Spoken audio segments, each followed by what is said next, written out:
tugendane ibyishimo dusanganira Nyagasani,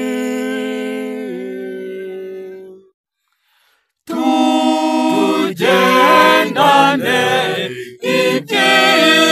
ibyishimo dusanganira Nyagasani. Mbega ibyishimo nagize igihe bambwiye bati ngwino tujye mu ngoro y'Uhoraho, none urugendo rwacu rutugejeje ku marembo yawe Yeruzalemu.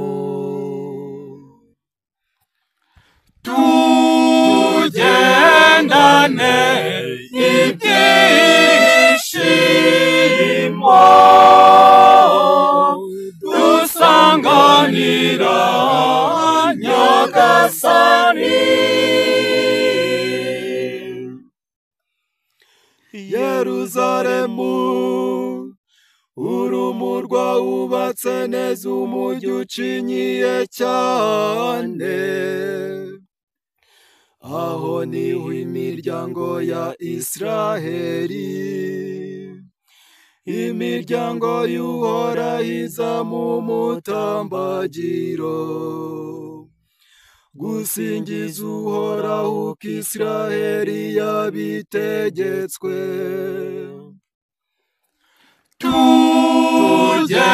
Tugendane ibyishimo dusanganira Nyagasani.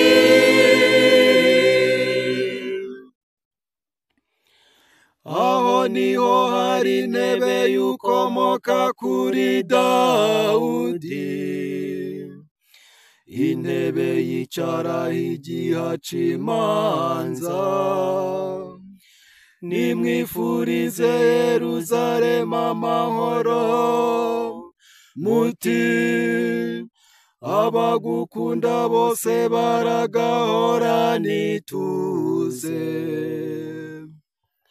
Amahoro naganze mu nkike zawe, n'ituze rikwire mu rugo rwawe.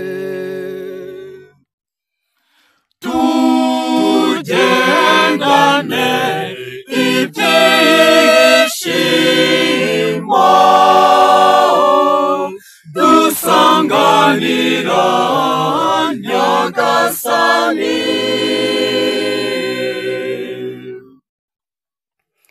Kubera abavandimwe banjye n'inshuti zanjye, mpimbajwe no kukubwira nti amahoro naganze iwawe. Kubera ingoro y'Uhoraho Imana yacu, nkwifurije ishya n'ihirwe.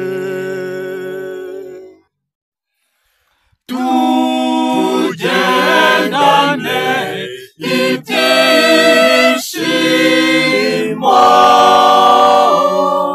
dusanganira Nyagasani.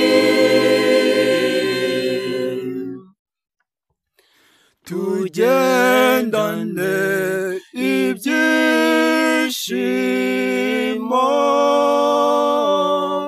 dusanganira Nyagasani.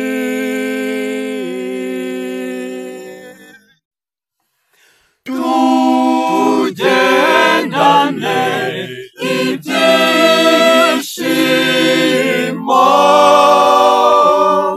dusanganira Nyagasani.